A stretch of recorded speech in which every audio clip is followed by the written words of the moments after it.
जय माता दी। दोस्तों, आशा करती हूँ आप सबको हमारा वीडियो अवश्य ही अच्छा लग रहा होगा।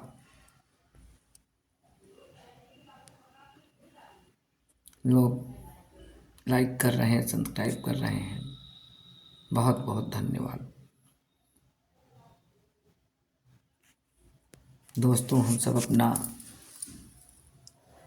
नसीब लेकर के इस दुनिया में आए हैं और अपने अपने कार्य को करने के लिए प्रेरित हैं।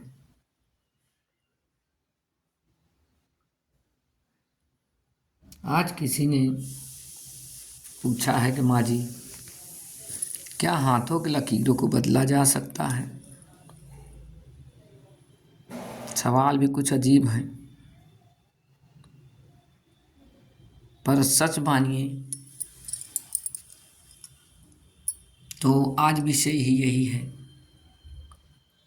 कि क्या किस्मत को बदला जा सकता है। आज का हमारा विषय यही है कि क्या नसीब बदले जा सकते हैं, हाथों की लकीरें मिटाई जा सकती हैं। वो तो सभी जानता है कि मुट्ठी बांधे आए थे, हाथ पसारे जाना है, तो नसीब भी साथ में लेके आए थे। फिर भी उस नसीब को आगे चलाने वाला कौन है? परमात्मा ने तो हमें 3 रेखा दे के भेज दिया। अब उसमें कितनी सारी रेखाएं बनी हैं, कौन सी रेखा मिटानी है, कौन सी रेखा बनानी है, क्या होगा, वह तो बालक जब समझदार होगा तब उसकी गणना शुरू होगी, उसके कर्म बनना शुरू होंगे। 5 साल तक तो बच्चा परमात्मा के देखरेख में है, माता पिता उसकी देखभाल करते हैं, ईश्वर की कृपा उस पर बरसती रहती है।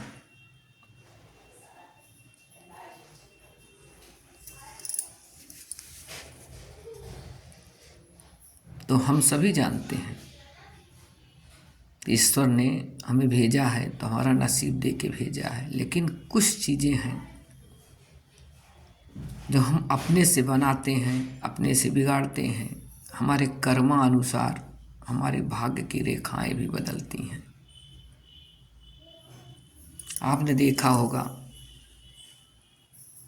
कि आपके हाथों की रेखा बन रही है, ऐसा लगेगा किसी ने डोरी खींच दी है। हाथ से देखेंगे तो वहाँ कुछ भी नहीं होगा, पैरों में लगेगा कोई मंझा अटक गया पैर में, पर देखेंगे तो वहाँ कुछ नहीं होगा। दोस्तों, यह सच है कि हाथों की रेखा बदलती हैं हमारे कर्म अनुसार। किस्मत को बनाने वाले इंसान स्वयं है। जब इंसान समझदार हो जाता है उसके बाद वो कर्मा करना शुरू करता है, तो उसी तरह उसके भाग्य बदलने शुरू हो जाते हैं। बच्चा पढ़ाई करता है, लिखाई करता है, माता पिता के संरक्षण में, टीचर के संरक्षण में रह कर के विकास करता है, आगे मेहनत करता है, जॉब में जाता है, धीरे धीरे बच्चा आगे विकास करता चला जा रहा है, तो उसकी देख रेख अच्छी है।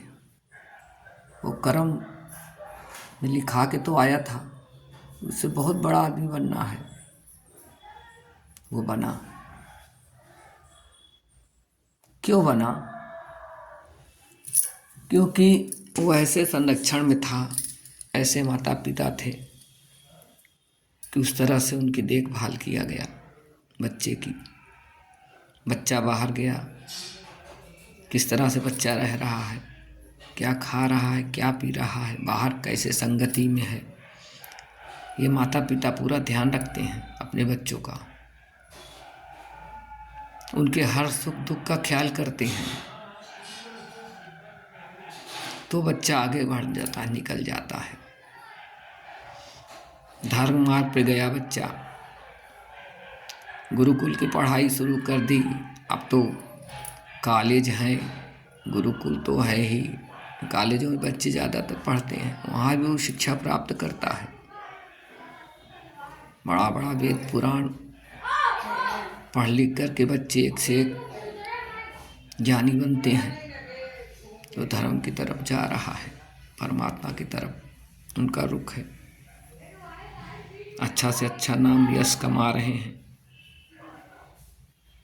मान सम्मान बढ़ रहा, माता पिता का गौरव बढ़ रहा है। क्षेत्र अलग है सबका, तो यह सब हमारे कर्मों का ही फल है। जो हम अच्छे कर्म करते हैं कि अच्छे मार्ग पे बच्चे जा रहे हैं,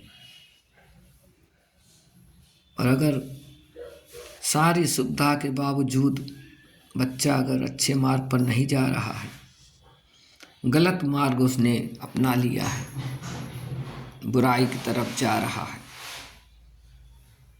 कितना भी जतन कर लें माता पिता, कितना भी पैसे खर्च कर लें, कितना भी उनके पीछे लगे रहें, फिर भी वो उनका मार्ग ही बदला जा रहा है।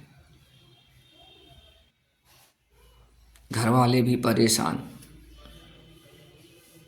सिर्फ यह देख के कि मेरे बच्चे का मार्ग गलत हो रहा है, क्या होगा इसके भविष्य में, क्या करेगा आगे यह। इसी चिंता से माता पिता भी टूटते हैं, बिखर रहे हैं। कर्म कर रहा है बच्चा, कष्ट पा रहे हैं माता पिता भी। तो यह सब हमारे प्रारब्ध हैं, हमारे कर्म हैं। जरूर कुछ चूक हुई होगी, कुछ गलतियां हुई होंगी, तो परमात्मा ने किसी न किसी रूप में देखने को दिया है सामने, कि सब कुछ होते हुए भी बालक गलत मार्ग पे गया, उसका नसीब बदल गया। आपने देखा होगा, जो भाग्य रेखा है अपने आप टूट जाती है, 3-3 टुकड़े में, 4-4 टुकड़े में रेखाएं बदलती हैं।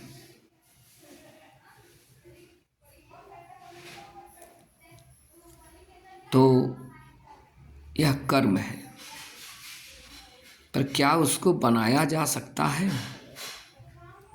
टूटी हुई रेखाओं को क्या जोड़ा जा सकता है? तो मैं कहूँगी जी हाँ, टूटी हुई लकीरें भी जुड़ सकती हैं, बिगड़े हुए नसीब भी संभल सकते हैं। हमारा सोया नसीब अवश्य जागता है, पर कब? जब हम वैसा ही कर्म करना शुरू करेंगे। कर्म बहुत प्रधान है। श्री कृष्ण ने कहा है कर्म करिए, कर्म सबसे बड़े प्रधान है। कर्म अगर हम सही करते जाएंगे तो हमारी सारी बुराइयां खत्म होती जाएंगी। अगला पिछला जो भी है, जो आपने जान में किया, अनजाने में किया गलती, किसी को सताया है, किसी को बुरा कहा है, किसी को जो है कष्ट पहुंचाया है, अगर उसका आप प्रायश्चित कर रहे हैं, आपके भाग्य खराब हो रहे हैं, आपका नुकसान हो रहा है, तो यकीन मानिए थोड़ा वक्त लगेगा। धैर्य के साथ आगे बढ़िए, प्रायश्चित करिए, परमात्मा को प्रसन्न करिए। ईश्वर अवश्य ही देख रहा है, सुन रहा है, समझ रहा है। आपके हाथों की लकीरें पहले से भी सुंदर बन जाएंगी, ये हमारा पूरा भरोसा है। और आपके भाग्य के दरवाजे भी खुल जाएंगे। एक नहीं, एक रास्ते अगर बंद होते हैं तो विधाता 4 रास्ता खोलता है, 4 दरवाजे खुल जाएंगे, चारों तरफ मार्ग दिखेगा। क्यों ना फिर हम सत्य की तरफ चलें, सत्य का मार्ग अपनाएं। परमपिता परमात्मा पर भरोसा करें, माँ भगवती जगत जननी जगदम्बा पर विश्वास करके भगवान पे यही भरोसा करें कि ऊपर वाला जो करेगा अच्छा करेगा, बस अच्छा ही होगा। यह सोच होना चाहिए कि सब अच्छा होगा, क्योंकि मन के हारे हार है, मन के जीते जीत, हार कभी न होएगी, जोड़ ले सच्ची प्रीत। विधाता से सच्ची प्रीत जोड़िए, फिर अपने हाथों की लकीरों को बनाते जाइए, तकदीर आपका साथ अवश्य देगा। कहते हैं विधि का विधान नहीं मिटता, पर मिटता है, लिखा हुआ भी मिटता है। अगर हमारे कर्म ऐसे हों, हमारे अंदर इतनी शक्ति हो कि हम उनके बताए हुए मार्ग पर हम चल सकें पूरे धैर्य के साथ, तो क्या नहीं हो सकता, सब कुछ हो सकता है। उम्मीद करती हूँ सुझाव पसंद आया हो तो लाइक करिए, सब्सक्राइब करिए। जय माता दी।